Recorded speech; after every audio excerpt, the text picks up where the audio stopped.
So, your project didn't get funded. I'll tell you why. Weak ideas sink great proposals. You know this very well, of course. But the question is, what makes an idea great or weak? What if I told you there's a framework to fix this? Before you waste months writing a proposal and wait to the end. Before you do all the effort, you can actually make sure that your idea is the right one. So today in the EU Project Readiness Pyramid, we'll analyze the one thing that makes or breaks your funding chances, your idea. And then we'll talk to uREKA, a team of universities that's doing major progress in a huge project. I'm sure you'll learn something from this interview. Then we'll analyze an Erasmus plus funding call. And in the end, there's a gift for you. There's an AI tool to help you in the next stage of building your great proposal. Because after the idea, that's not enough. You'll need an outstanding partnership. So stick around, because if you're serious about the EU funding, this is the roadmap you've been missing. Okay, stick to the end, and I'll present that gift in the end of the podcast. Let's go.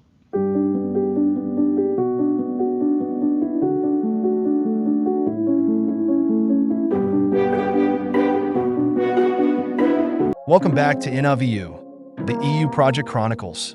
In Episode 1, we set the stage for understanding EU project success.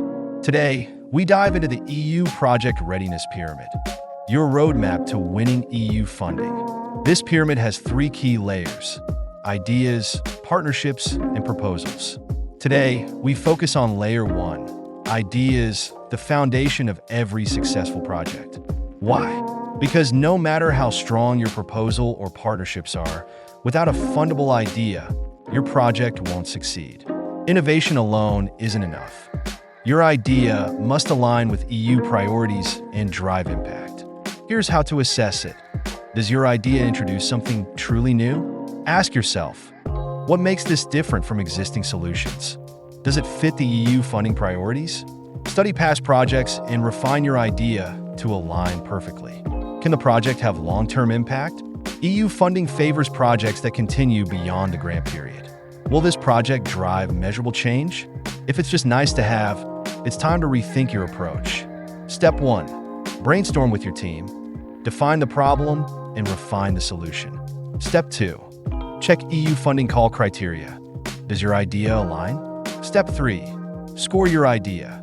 Rank innovation, relevance, scalability, and impact from 0 to 10. Step 4. Validate with experts. Get feedback from industry professionals before writing the proposal. If your idea doesn't score at least 7 in all areas, refine it before moving forward.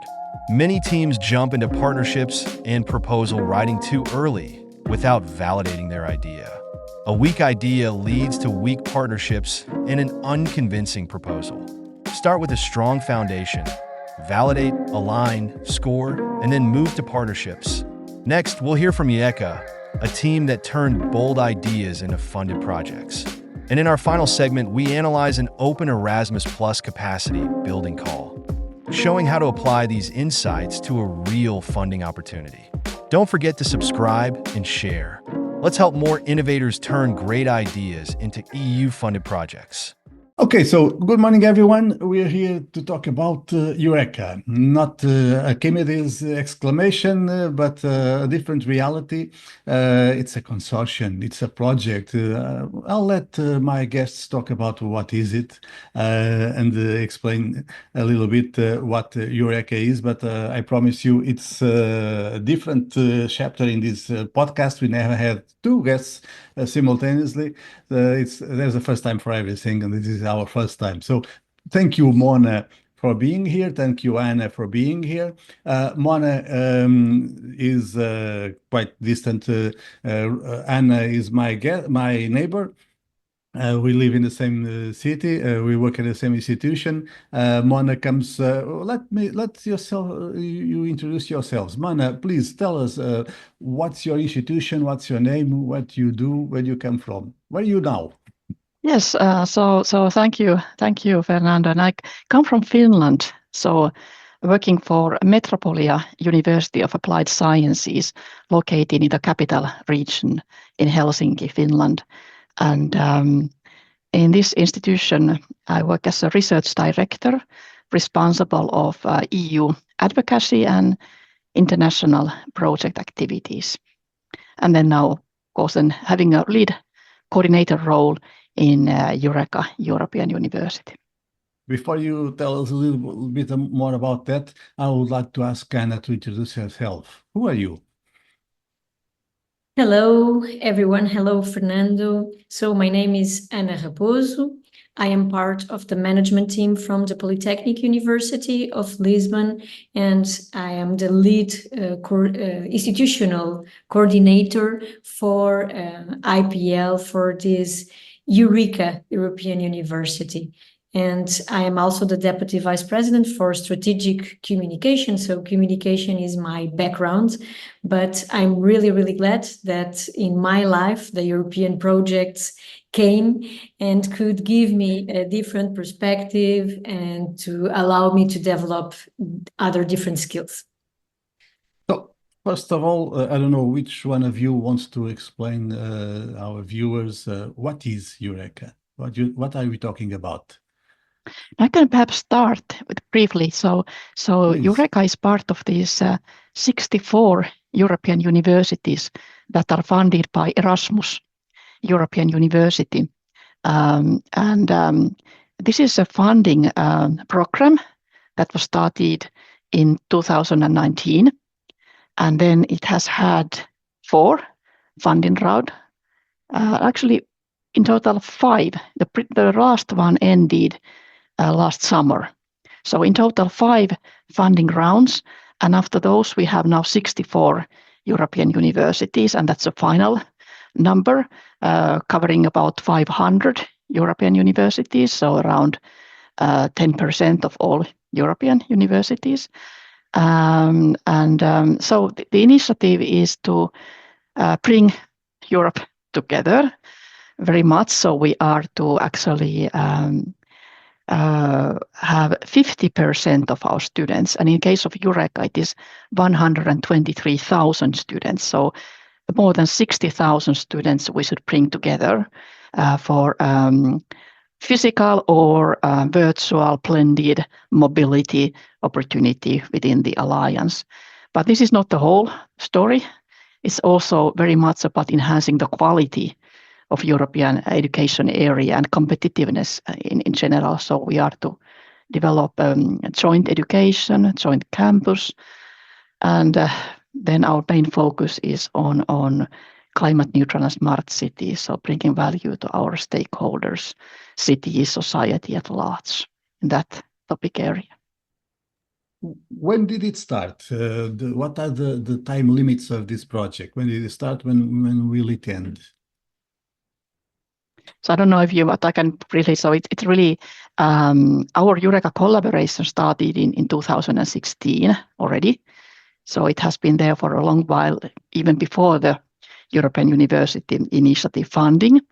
But then we cut the funding in 2023. And then the project was started in 2024, January. So we have been there now having the project together and the funding together for 1 year. Okay. Did I hear correctly that the project is going to involve 60,000 6 and 4 zeros student? That's a lot. Please, Anna, perhaps you want to, Anna, too. Yes. Indeed, that's the goal. That's the challenge, we would say. But if I may add something to what Mona was just describing about the uREKA European University, I would like to highlight that in the beginning, you were saying something like, let's meet this project or this activity, or usually we would like, or we used to introduce ourselves and the uREKA as a transformation process. So it's something that we would like to emphasize is that European Universities Initiative is more than one simple project from the European Commission. So we are talking about something more in deep, we would say, in the sense that we are trying to rethink the future of higher education in Europe. So considering this approach, we do have big challenges. So that's why Mona was saying that we have a quite big objective concerning mobility.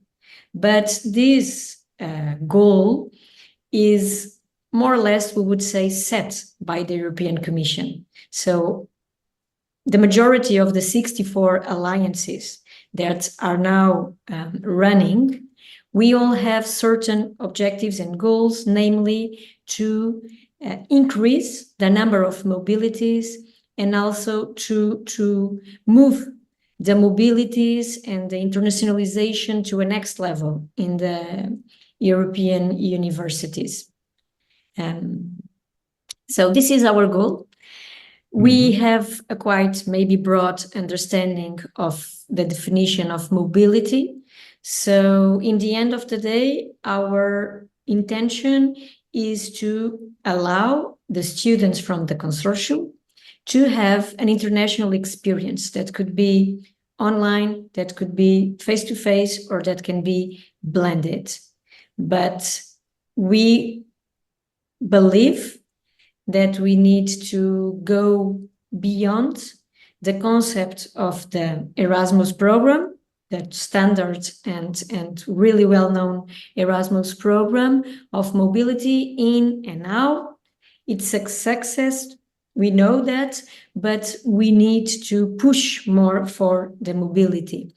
And if I may add, we have been seeing that this goal of increasing the mobility is really challenging, looking to the generations that we have now attending the degrees in our institutions. Because it's curious to see that even though these students grew up in a global world, seems that they are not willing to get out from their comfort zone and to go to a different country and to meet other people. So yes, we confirm that the number is big. That is our challenge, and we are working together to reach that goal. I don't know, Mona, if you want to add something else. Perhaps I want to add, because really I think perhaps something that really distincts us with many other projects is this also the very wide institution-wide approach, and then this we all know that we have very many also, let's say, students who are very eager and keen on going abroad.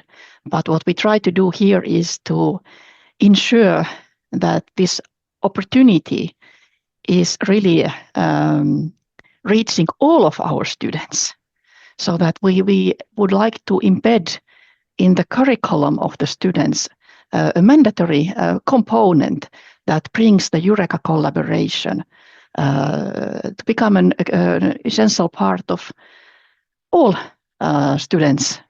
So the inclusion is our value, and it's our core value, inclusion, and this is perhaps something that really is also big part of the uREKA, that this is for all, and even though we target 50%, our approach is to try to get 100, and because in that case you are ambitious. Yes, we really, and I think we're being 100 possibly when we come to at least a big figure, but really to have everything what we do offer to everyone. So it's really open education to everyone. But tell us a little more about the partnership. How many institutions? We have 2 here, but it's not just 2, right? Yes. How many yes, institutions it's right, are involved? Yeah. So in the consortia, we have 6 universities as full partners. So besides then Lisbon and Helsinki, we have Amsterdam, Ghent from Belgium, then we have Ostrava from Czechia, and then Frankfurt from Germany. So 6 full partner institutions, but then also very active associate partner universities from Vienna, from Bari, Italy, and also from Bulgaria. We have Odessa from Ukraine, and we have Edinburgh from UK. Okay. For what you said, I get the feeling that this is a situation a little bit uncommon, because I've been used to see in EU projects, you create a partnership, you make a proposal, you get approval, you get the funding, you run the project ends, and the partnership, everybody goes to their lives, to different other projects. What you're saying is that this partnership, if I understood correctly, already existed before the funding, and for what I get, it's meant to go on after the project runs out of time. Why? That's my question. I find it really interesting and quite different from what we usually see. But my question is why? What's the goal? Yes, you're absolutely right. And this is the European Commission's intent to get really something more, as Anna described, that this is not typical Erasmus, but this is something that the Commission expects that European universities are a key part of the joint European strategy for universities. So it is something that with this type of collaboration, we are experimenting. Also, this institutional, long-term, structural, strategic collaboration. So all European University alliances needed to have a common mission statement and a long-term strategy for education. And this mission statement and strategy is actually then approved and signed by the rectors, presidents of our universities, who are part of our governance body. So we have also very, let's say, intense and deep collaboration between our top management. The rectors meeting each other several times a year, actually 4 times, and then also face-to-face meetings, additional ones. And so it's something that, and we also, it's a very interesting situation, because besides this initial 4-year funding, there are already plans for further funding. So after the 4 years, 2 more, and then possibly 7 more years. And also the Commission is having discussions with the national authorities, so the ministries, the national ministries of education, to plan for the long-term sustainability of the alliances. So it is very high-level discussions and commitments around the European universities, making it a very unique. I also have been part of many European projects, but not this one earlier. So very first time being in this type of collaboration. Thank you for that explanation. But I'm still curious about one thing. What's the real goal behind this? You want to create a European-wide university? Because we often say in Europe that we lag behind the United States because we have much more diversity and languages. But in the United States, I don't see any nationwide university. They have different institutions competing against each other in different parts of the country. Do you think there's something to be gained by this creation of European-wide institutions in higher education? Definitely. So actually, I think this was quite interesting comparison with the US, because it's really that true that in Europe, even though the Bologna process has been there for a long time for the joint education, but still there is not that type of a guarantee that when the students get their master's degree from one let's say from Portugal or Finland, that actually is qualified then when they go to work in another European country. So the Commission is really trying to support European-wide work and research in general opportunities for students. So currently 2 big initiatives that the European Commission drives that are both connected to European universities is a joint European degree. So that would be 1 degree for the student, and that would be qualified for work in across Europe. And then another initiative is European University legal entity, so that we actually would work as a one legal entity. And then there are many European universities already having established that. And this is something very new and now taking then interest and widening through the initiative itself. uREKA, we don't have yet our common legal entity, but within the project, we start to prepare and plan for such. If I may share the experience from one of the institutions from the consortium. So in the Polytechnic University of Lisbon, we have a quite well-established system and procedures in terms of Erasmus. So we have many partners all over Europe. Our students go, other students from other institutions come. But now this European University is really pushing us to rethink procedures, to rethink the way we act. It's also, or it's being also an opportunity to learn with other European institutions. And I think one of the goals behind this project, it's also to put European higher education institutions really working and really learning with among themselves in order to reach that higher competitiveness comparing to other geographies as the States of China or other geographies. So it's been really a journey, but a journey that I think will have good results to all of the partners within the consortium, because we are different institutions. Some of our partners, we start to dream to be as them, or other situations we see that we are more developed in other aspects. So it's been during this first year of cooperation really interesting.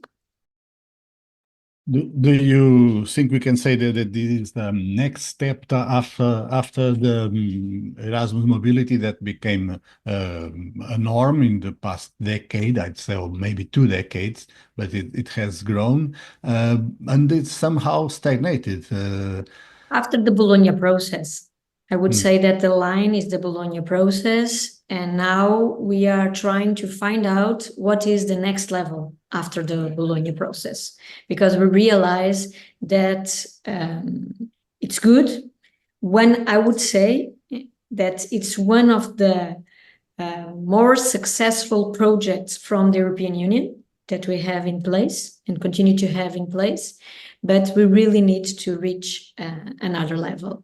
And instead of starting writing new laws, I think it was really good from the European Union, this approach to allow institutions to test, to see what is working. I can add to what Mona was saying that we had 5 calls. So, for example, the first group of consortiums that started to work in 2020, they developed some pilots to really test these common European degrees, to really test the legal entity, for example. And as I can add here that currently, because this is really a development, they can see that things moving fast and alliances also learning from each other, not only just across themselves. And there is a new for EU for All. It's also an Erasmus project, and that we are part of. It includes all 64 alliances. And we are all actually part of another project, Erasmus project, which is community of practice for all the 64 alliances, to learn from each other, but also, I think, really to develop those common frameworks, ways of working that become then European standards. I can see that you are really pushing the limits, and I think that's going to be very important. But I think that our viewers will also like to know a little bit about your individual institutions. Won't you tell us a little bit about Metropolia, and then maybe Anna can tell us a little bit about our institution. I work there as well. Please, Mona. Yes, so thank you. So Metropolia is University of Applied Sciences with about we have about 16,000 students and about 1,000 staff. So it is the largest University of Applied Sciences in Helsinki, Finland. But then being an University of Applied Sciences, so it's very practice-oriented. So it has focus on bachelor degrees. We are also allowed to have master degrees, and we have those, very many also now in English. But we don't have any doctoral programs being a University of Applied Sciences. I think, let's say that for us, really what is in it, uREKA is also a place to increase the internationalization of our institution. I feel that we are very much still using Finnish as a language at our institution, and of course it's important, but I think through this type of collaboration, it's so important for our staff and students to really get the competencies and knowledge to work in English, to be able to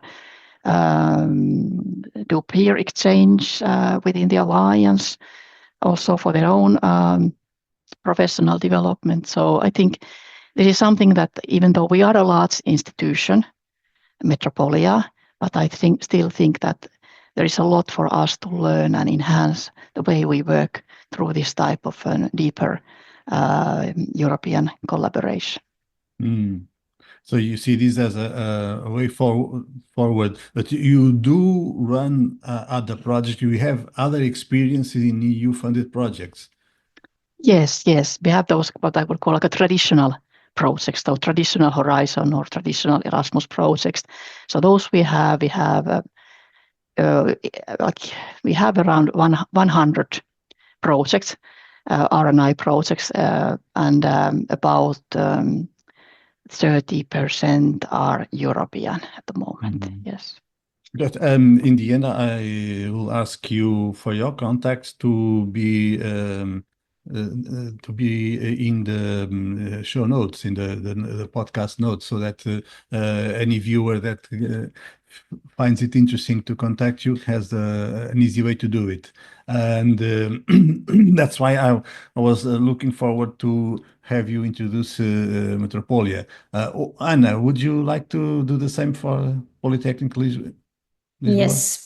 So the Polytechnic University of Lisbon is also a University of Applied Sciences. It's one detail that we haven't said yet about the uREKA full partners. We are all universities of applied sciences located in big, medium cities in Europe.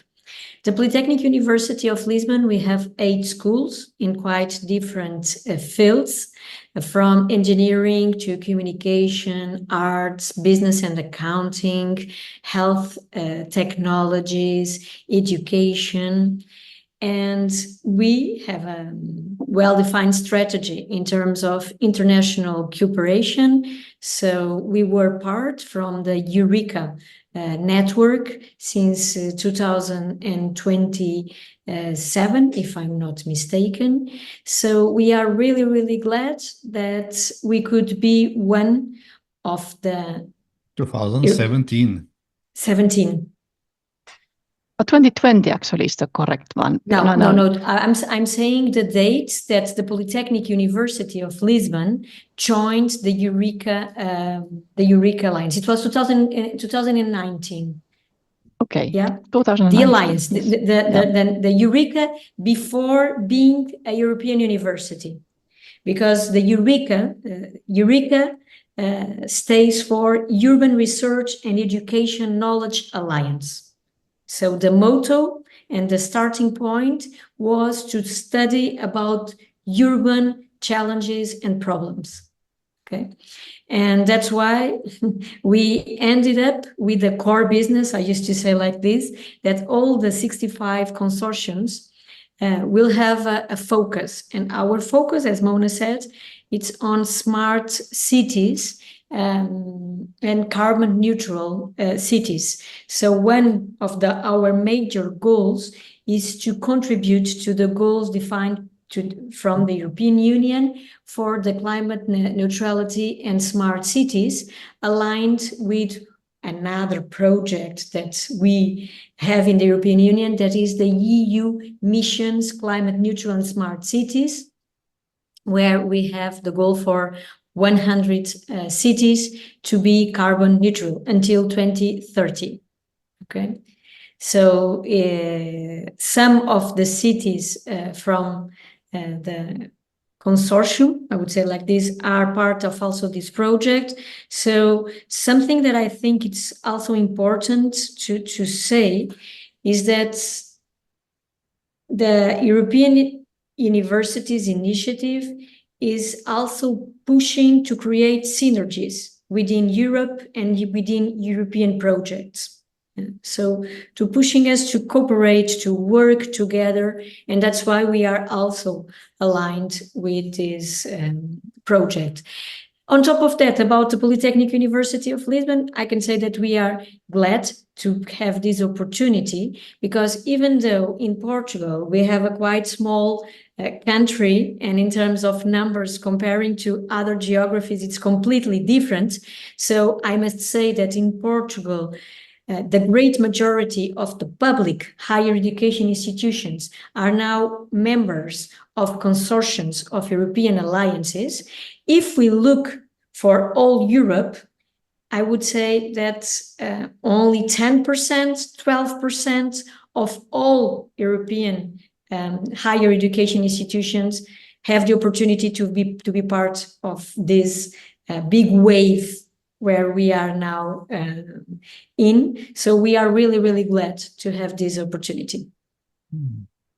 Well, our time is running out, but I would like, I would like to ask each of you if you want to leave a message, for some final message for the audience. Yes, perhaps I can start and just say that very much welcoming. So if you are from another university or another stakeholder related to climate neutral and smart cities and wishing to collaborate with us, so very welcome to contact. And there are so many angles related to European universities, as this is not a traditional project. But this institutional transformation. So I also hope that you are not too overwhelmed with all this information, because we really think that it's just important that people contact and find the area that interests themselves. No need to think about the whole puzzle, as we say, because it's quite a lot really embedded in the collaboration, very many different angles and aspirations. So both quality and competitiveness, but on the other hand, inclusion. So really bringing everyone involved, letting everyone to benefit of this collaboration. So very warmly welcome to stakeholders, universities, lifelong learners, to be part of in our journey. So don't hesitate to contact. Thank you, Mona. What about you, Anna? What's your final words? I totally relate to what Mona just said. and to reinforce that from the Polytechnic University of Lisbon, we are really committed with this transformation process, and of course that we are open to all the contacts and from different other possible partners and stakeholders, and let's move higher education in Europe to this next level. Okay, thank you both for your time, for your patience, for bearing with me this morning. I'm pretty sure that the audience will enjoy this interview, and there will be your contacts in the podcast notes so they can get in touch with you. And so once again, thank you very much, and see you soon. Thank you. Yes. Thank you. Bye-bye. The answer: international cooperation with EU funding. In today's world, higher education must keep pace with technology, globalization, and labor market demands. But many institutions lack the resources to modernize. That's why the EU's capacity building in higher education, CBHE, program funds international projects to reform education, create innovative programs, and strengthen cooperation between universities, businesses, and governments. Are you a higher education institution, a research organization, a public authority, or an education-focused NGO? If so, you can apply. But remember, your project must include partners from both Erasmus Plus program countries and third countries not associated with the program. CBHE funds projects that improve universities, train teachers, modernize curricula, and build industry partnerships. The goal? Better education, more jobs, and stronger institutions. Selected projects receive up to 80% funding through lump sum grants. The deadline is approaching fast, so don't miss your chance. Want to transform education in your country? Apply now. Visit the EU Funding and Tenders portal for full details. Like, share, and tag your network. Let's spread the word about this incredible opportunity to reshape higher education worldwide. For full details, visit the EU Funding and Tenders portal. So now about the gift I promised in the beginning of the episode. I've been using this framework to analyze this process of building EU proposals, this Project Readiness Pyramid. We've been talking about ideas in this episode. Next episode we'll talk about partnerships. What I have to offer is this AI tool. Nothing fancy, just some prompts that will help you with the usual any LLM, will help you build the right partnership. So I'll put this in a PDF, in a post in Substack, so you just need to subscribe and then go to the free. If you want, you can also subscribe paid and you'll get access to more information. But if you use the free subscription, any subscription, you just go to the separated that says podcast, and you'll find there a post with this gift, this tool. What this tool does is use some already tested prompts to help you build the right partnership. What is the right partnership? We'll talk about that in the next episode, but basically it tries to align the demands of the call with your objectives, what you want to do in that project. And this is supposed to help you build the right partnership to convince evaluators that you are able to do what you say you want to do. And I use it also in a proposal writing process later, after the partnership is closed. I use it to try to show to evaluators how this is the right partnership for this proposal. So I would be very happy if you could try it out and give some feedback in the comments, maybe in Substack or in any other platform where you watch this podcast. How did you use it and how did you find it? Okay, see you next week. InnovEU, the EU Project Chronicles, is a weekly video podcast. Please subscribe to Polixoc's newsletter to receive every podcast episode. And if you like receiving it, please press like in whatever platform you are watching or listening. Also, please share InnovEU and Polixoc with anyone you feel will enjoy it.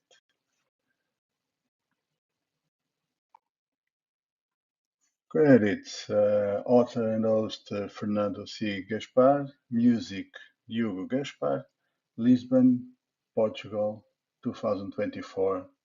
Reach us by email or DM.